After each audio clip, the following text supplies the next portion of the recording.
Then Joseph could no longer control himself before all his attendants, and he cried out, "Have everyone leave my presence." So there was no one with Joseph when he made himself known to his brothers. And he wept so loudly that the Egyptians heard him, and Pharaoh's household heard about it. Joseph said to his brothers, "I am Joseph. Is my father still living?" But his brothers were not able to answer him, because they were terrified at his presence. Then Joseph said to his brothers, "Come close to me." When they had done so, he said, "I am your brother Joseph, the one you sold into Egypt. And now, do not be distressed, and do not be angry with yourselves for selling me here, because it was to save lives that God sent me ahead of you. For 2 years now there has been famine in the land, and for the next 5 years there will be no plowing and reaping.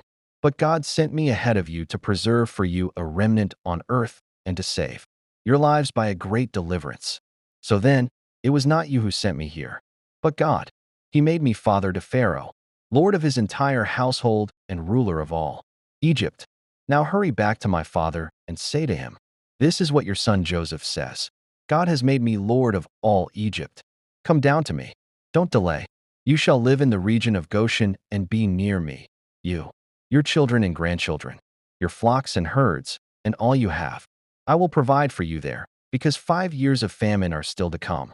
Otherwise you and your household, and all who belong to you will become destitute.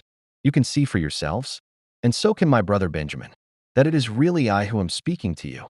Tell my father about all the honor accorded me in Egypt and about everything you have seen, and bring my father down here quickly." Then he threw his arms around his brother Benjamin and wept. And Benjamin embraced him, weeping, and he kissed all his brothers and wept over them. Afterward his brothers talked with him. When the news reached Pharaoh's palace that Joseph's brothers had come, Pharaoh and all his officials were pleased. Pharaoh said to Joseph, "Tell your brothers, do this: load your animals and return to the land of Canaan, and bring your father and your families back to me. I will give you the best of the land of Egypt, and you can enjoy the fat of the land." You are also directed to tell them, "Do this: take some carts from Egypt for your children and your wives, and get your father and come. Never mind about your belongings, because the best of all Egypt will be yours." So the sons of Israel did this. Joseph gave them carts, as Pharaoh had commanded, and he also gave them provisions for their journey. To each of them he gave new clothing. But to Benjamin he gave 300 shekels of silver and 5 sets of clothes. And this is what he sent to his father: 10 donkeys loaded with the best things of Egypt, and 10 female donkeys loaded with grain and bread and other provisions for his journey.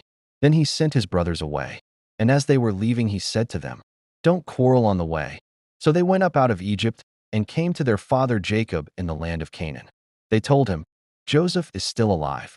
In fact, he is ruler of all Egypt." Jacob was stunned. He did not believe them.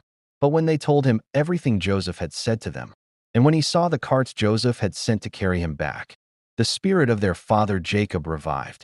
And Israel said, "I'm convinced. My son Joseph is still alive. I will go and see him before I die."